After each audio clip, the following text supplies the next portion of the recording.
ಸನ್ಮಾನ್ಯ ಸಿದ್ದರಾಮಯ್ಯನವರೇ, ಈಗ ತಾನೇ ತಮ್ಮೆಲ್ಲರಿಗೂ ಉದ್ದೇಶಿಸಿ ಮಾತನಾಡಿರ್ತಕ್ಕಂಥ ಹಿರಿಯರಾದಂಥ ನಮ್ಮ ವಿಧಾನ ಪರಿಷತ್ತಿನ ಅಧ್ಯಕ್ಷರಾದಂಥ ಸನ್ಮಾನ್ಯ ಬಸವರಾಜ ಹೊರಟ್ಟಿರವರೇ, ಈಗ ತಾನೇ ತಮ್ಮೆಲ್ಲರಿಗೂ ಉದ್ದೇಶಿಸಿ ಮಾತನಾಡಿರ್ತಕ್ಕಂಥ ಆತ್ಮೀಯರಾದಂಥ ಪ್ರಕಾಶ್ ರಾಜ್ರವರೇ, ರುಕ್ಮಿಣಿ ವಸಂತ್ರವರೇ, ಶಾಲಿನಿ ರಜರೀಶ್ರವರೇ, ಸಾಧು ಕೋಕಿಲಾರವರೇ, ನರಸಿಂಹಲೂರವರೇ, ಬಿ ಕಾವೇರಿರವರೇ ಹಾಗೂ ವಾರ್ತಾ ಇಲಾಖೆಯ ಕಮಿಷನರ್ ಆದಂಥ ಸನ್ಮಾನ್ಯ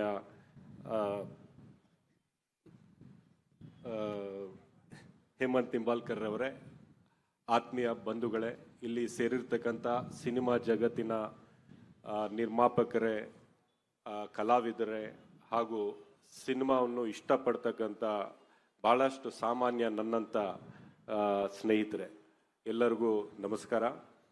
ನಮ್ಮ ಸರ್ಕಾರದ ವತಿಯಿಂದ ಅದ್ಭುತವಾದಂಥ ಇವತ್ತು 16ನೇ ಬೆಂಗಳೂರು ಅಂತಾರಾಷ್ಟ್ರೀಯ 17th ಬ್ಯಾಂಗ್ಳೂರ್ ಇಂಟರ್ನ್ಯಾಷನಲ್ ಫಿಲ್ಮ್ ಫೆಸ್ಟಿವಲಿನ ಈ ಉದ್ಘಾಟನೆಯ ಸಮಾರಂಭದಲ್ಲಿ ನಾವೆಲ್ಲ ಸೇರಿದ್ದೇವೆ. ಸಿನಿಮಾ ಈ ನಮ್ಮ ಸಮಾಜದ ಒಂದು ಭಾಗ. ಸಿನಿಮಾವನ್ನು ಬಿಟ್ಟು ನಮ್ಮ ಸಮಾಜ ಇಲ್ಲ. ಪ್ರತಿಯೊಂದು ವಿಷಯದಲ್ಲೂ ಸಿನಿಮಾವಿನ ಕಾಂಟ್ರಿಬ್ಯೂಷನ್ ಕೊಡುಗೆ ತುಂಬ ಇರ್ತಕ್ಕಂಥದ್ದು ನಿಮ್ಮೆಲ್ಲರಿಗೂ ಗೊತ್ತಿರ್ತಕ್ಕಂಥ ವಿಷಯ. ಸಾಮಾನ್ಯ ಜನರು ಕೂಡ ತಮ್ಮ ಜೀವನದಲ್ಲಿ ಸಿನಿಮಾ ಮುಖಾಂತರ ತಮ್ಮ ಜೀವನವನ್ನು ಸುಲಭವಾಗಿ ನಡ್ಸ್ಕೊಂಡು ಹೋಗಿರ್ತಕ್ಕಂಥ ಒಂದು ಮಾರ್ಗವನ್ನು ಹುಡುಕ್ತಾರೆ. ಎಷ್ಟೇ ಕಷ್ಟದಲ್ಲಿ ತಮ್ಮ ಜೀವನ ನಡೀತಾ ಇದ್ರೂ ಸಹ ಸಿನಿಮಾವನ್ನು 3 ಗಂಟೆ ನೋಡಿದ್ರೆ ಅವ್ರ ಕಷ್ಟಗಳನ್ನು ಮರೆತು ಅವ್ರ ಜೀವನವನ್ನು ನಡೆಸ್ತಕ್ಕಂಥ ಒಂದು ವಿಧಾನ ಸಿನಿಮಾ. ಮತ್ತೆ it is one of the most powerful expression of human emotions ಅಂತ ನಾನು ಹೇಳಕ್ಕೆ ಬಯಸ್ತಾ ಇದ್ದೀನಿ. ಅಂತ ಒಂದು ವೇದಿಕೆ ಬಹುಶಃ ಜನರನ್ನು ಒಗ್ಗೂಡಿಸ್ತಕ್ಕಂಥ ಒಂದು ವೇದಿಕೆ ಆಗಿರ್ತಕ್ಕಂಥದ್ದು ಹಿಂದೆನೂ ಕೂಡ ನೋಡಿದ್ದೇವೆ, ಇವತ್ತು ಕೂಡ ಆಗ್ತಾ ಇದೆ, ಮುಂದೆ ಕೂಡ ನಾವು ಅದೇ ಆಶಾವಾದಿ ಆಗಿದ್ದೇವೆ. ಸಿನಿಮಾ ಮುಖಾಂತರ ಒಬ್ಬ ಮನುಷ್ಯತ್ವವನ್ನು ಮತ್ತೆ ಮನುಷ್ಯರನ್ನು ಒಗ್ಗೂಡಿಸ್ತಕ್ಕಂಥ ಒಂದು ವೇದಿಕೆ ಸಿನಿಮಾ ಆಗಬೇಕು. ಎಲ್ಲರಿಗೂ ಜೊತೆಗೆ ತಗೊಂಡು ಹೋಗ್ತಕ್ಕಂಥ ಒಂದು ವೇದಿಕೆ ಆಗಬೇಕು. ಮತ್ತೆ ಸಮಾಜದಲ್ಲಿ ಎಲ್ಲರಿಗೂ ಸಮಾನತೆ ಸಿಕ್ಕಲ್ಲ. ಸಮಾಜದಲ್ಲಿ ಎಲ್ಲರಿಗೂ level playing field, equal opportunities ಸಿಕ್ಕೋದಿಲ್ಲ.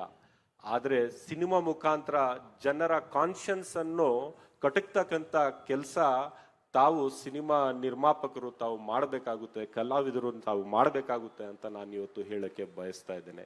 ಸಮಾಜ ತಮ್ಮ ಕರ್ತವ್ಯವನ್ನು ಮರೆತು ಬಿಡ್ತೇವೆ. ನಾವು ಒಂದು ರೀತಿಯ ನಮ್ಮ ಕರ್ತವ್ಯ ಏನು, ನಾವು ಏನು ಮಾಡಬೇಕು ಅಂತ ನಾವು ಮರ್ತಿರ್ತೇವೆ.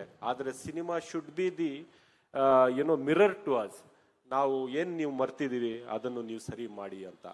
ಬಹುಶಃ ಇವತ್ತು ಪ್ರಕಾಶ್ ರಾಜ್ರವರು ಭಾಳ ಪ್ಯಾಷನೆಟ್ಲಿ ಮಾತನಾಡ್ತಾ ಇದ್ರು. ಅವ್ರ ಬಗ್ಗೆ ನನ್ನ ಹಳೆ ಸ್ನೇಹಿತರು ಅವರು ಮೀಡಿಯಲ್ಲಿ ಮಾತನಾಡ್ತಾ ಇರ್ತಕ್ಕಂಥದ್ದು ನಾನು ನೋಡ್ತೇನೆ. ನಮ್ಮ ದೇಶದಲ್ಲಿ ಯಾವ ಸಂದರ್ಭ ಇದೆ ಅಂದರೆ, ಬಹಳಷ್ಟು ಸಿನಿಮಾ ಕಲಾವಿದರು ಮತ್ತು ಟೆಕ್ನಿಷಿಯನ್ಸು, ಆರ್ಟಿಸ್ಟ್ ಎಲ್ಲ ಒಂದು ರೀತಿ ಮೌನವಾಗಿ ಹೋಗಿದ್ದಾರೆ. ಯಾರು ಕೂಡ ಮಾತನಾಡೋದಕ್ಕೆ ಆ ಶಕ್ತಿ, ಆ ಧೈರ್ಯ ತೋರಿಸ್ತಾ ಇಲ್ಲ. ಕೆಲವರು ಮಾತ್ರ ತೋರಿಸ್ತಾ ಇರ್ತಕ್ಕಂಥದ್ದು. ಅದರಲ್ಲಿ ಪ್ರಕಾಶ್ ರಾಜ್ರವರು ಒಬ್ಬ ಧೈರ್ಯವಂತ, ಬರೀ ನಟ ಅಲ್ಲ, ಈ ಸಮಾಜದ ಒಬ್ಬ ಕಾನ್ಶಿಯಸ್ ಮೆಂಬರ್ ಅಂತ ನಾನು ಇವತ್ತು ಹೇಳಕ್ಕೆ ಬಯಸ್ತಾ ಇದ್ದೇನೆ. ತಾವು ಪ್ಯಾಲೆಸ್ತೀನಿಯನ್ ಸಿನಿಮಾ ಬಗ್ಗೆನೂ ಇವತ್ತು ಹೇಳಿದಿರಿ. ಬಟ್ ನಾನು ಒಂದು ಮಾತು ಹೇಳ್ತೇನೆ ಪ್ರಕಾಶ್ ರಾಜ್ರವರೇ, ಇಡೀ ದೇಶದಲ್ಲಿ ಅಂತ ರಾಜಕೀಯದ ವಿರುದ್ಧ ಕೆಲವು ರಾಜಕೀಯ ನಾಯಕರು ಧೈರ್ಯದಿಂದ ಎದ್ದು ನಿಂತ್ಕೊಂಡು ಮಾತನಾಡ್ತಾ ಇದಾರಲ್ಲ, ಅದರಲ್ಲಿ ನಮ್ಮ ಮುಖ್ಯಮಂತ್ರಿಗಳಾದಂಥ ಸಿದ್ದರಾಮಯ್ಯನವರು ಒಬ್ರು. ಯಾವುದೇ ಭಯ ಇಲ್ಲದೆ ಯಾರಿಗೂ ಕೂಡ ಏನು ಸತ್ಯ ಏನು ನ್ಯಾಯ, ಯಾವುದೇ ರಾಜಕಾರಣದ ಎಷ್ಟೇ ಒತ್ತಡ ಇದ್ರೂ ಸಹ ಸಿದ್ದರಾಮಯ್ಯನವರು ಏನ್ ತಪ್ಪು, ಅದು ಯಾರೇ ಇರಲಿ, ದೇಶದ ಇಷ್ಟೇ ಬಲಿಷ್ಠವಾದಂಥ ಸರ್ಕಾರ ನಾಯಕ ಇರಲಿ, ಎದ್ದು ನಿಂತ್ಕೊಂಡು ಮಾತನಾಡ್ತಕ್ಕಂಥ ಧೈರ್ಯ ಮತ್ತೆ ಅದೇ ರೀತಿ ತಮ್ಮ ಜನರ ಬದುಕನ್ನು ಸುಲಭ ಮಾಡ್ತಕ್ಕಂಥ ಒಂದು ನೀತಿ, ಒಂದು ಪಾಲಿಸೀಸ್ ಇಟ್ಕೊಂಡು ನಮ್ಮ ನಾಯಕರಾದಂಥ ಸಿದ್ದರಾಮಯ್ಯನವರು ನಮ್ಮ ಸರ್ಕಾರ ನಡೆಸ್ತಾ ಇದ್ದಾರೆ. ಅವರ ಸರ್ಕಾರದಲ್ಲಿ ಯಾವುದೇ ರೀತಿಯ ಒತ್ತಡದಿಂದ ನಾವು ಕೆಲಸ ಮಾಡೋದಿಲ್ಲ. ಸಿನಿಮಾ ಪ್ಯಾಲೆಸ್ತೀನಿಯನ್ ಸಿನಿಮಾ ಇರಲಿ, ವರ್ಲ್ಡಿನ ಬೇರೆ ಬೇರೆ ಭಾಗದ ಯಾವುದೇ ಸಿನಿಮಾ ಇರಲಿ, ನಮ್ಮ ವೇದಿಕೆ ಮೇಲೆ, ನಮ್ಮ ಸರ್ಕಾರದ ವೇದಿಕೆ ಮೇಲೆ ಅದು ಸರಿಯಾಗಿ ನಾವು ಪ್ರದರ್ಶನ ಮಾಡ್ತೀವಿ, ಮಾಡಬೇಕಾಗುತ್ತೆ. ಸಿದ್ದರಾಮಯ್ಯನವರ ಸರ್ಕಾರದಲ್ಲಿ ಆಗದೆ ಇದ್ರೆ ಎಲ್ಲೂ ಆಗೋದಿಲ್ಲ. ಇಷ್ಟು ಮಾತ್ರ ತಾವು ತಿಳ್ಕೊಳ್ಳಿ. ಇಂಟ್ರೆಸ್ಟಿಂಗ್ ಮತ್ತು ಇನ್ಫಾರ್ಮೇಟಿವ್ ವಿಡಿಯೋಗಳನ್ನ ಮಿಸ್ ಮಾಡ್ಕೋಬೇಡಿ. ಈಗಲೇ ಸಬ್ಸ್ಕ್ರೈಬ್ ಮಾಡಿ.